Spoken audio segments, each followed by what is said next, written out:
I'm the head assistant wrestling coach at Briar University, located in Sioux City, Iowa, which is about 4 hours directly north of here on I-29. This is my 7th year with the program.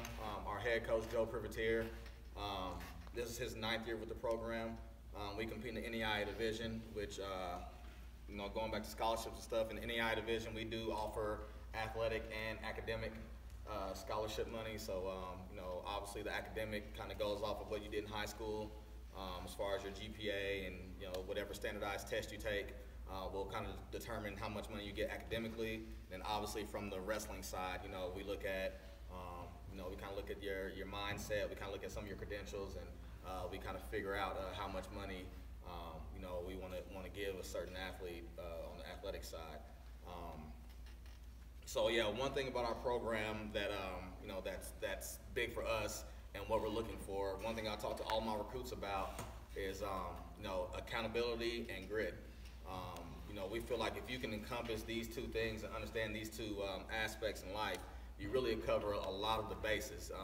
If you have a mentality of accountability, I don't have to tell you to be in class on time. I don't have to tell you to maintain your weight. I don't have to be on you all the time about working hard, because you have a mentality of accountability, so you already do those things. You hold yourself to a standard. But at the same time, I understand, from the ages of 18 to 22, sometimes we're kind of silly. So we make silly decisions at that age, which is fine, but, you also have to be willing to be held accountable. It's my job as a coach, and I don't take it lightly.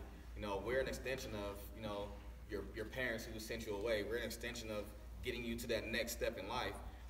So when you do make a mistake, it's my job to hold your feet to the fire.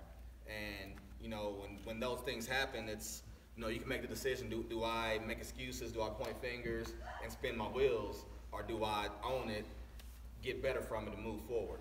And that's what we want. We want those young men who are able to look at themselves and say, yeah, coach, I did that, let's get better from it, I'm not gonna do it anymore. And then you talk about grit, you look at all walks of life. We've all seen people that, this guy was so talented, or he was so smart, he was this and that, and then, he goes in life and he ends up not doing anything really, really significant. But then you see another guy who wasn't that talented, wasn't that smart, but they become very successful. Like, what usually separates those people, and it's that grit situation. It's when, when something goes down in my life, when things get hard, am I able to bear down and handle my business, or do I throw up my hands and feel like the world owes me something? And that's what we want. We want the guys when I get on the leg, this guy doesn't want me to score, but do I want to score, or is his desire not to get scored on more? That's grit. That's what we want. We want those guys who can fight through these situations, wrestling and life. But yeah, that's what we're looking for. That's what we want. And that's what our program is about. As far as our facility-wise, we've got one of the nicer rooms that you'll find at a small school. 93 by 64 feet, 93 by 64 wrestling room with a 25-foot ceiling. Coaching staff, we have All-American accolades all across our coaching staff. We have a Junior World Silver Medalist on our coaching staff. So, things are going really well at our program, and, we're just at a stage where, we come back to Missouri every year, and this state has been really good to us. We actually have more wrestlers from the state of Missouri than any other state in the country, and we're represented by 17 different states on our team. So that's saying a lot of what we think of the state of Missouri, and obviously what some of the guys from Missouri think about us. So yeah, any questions from anybody?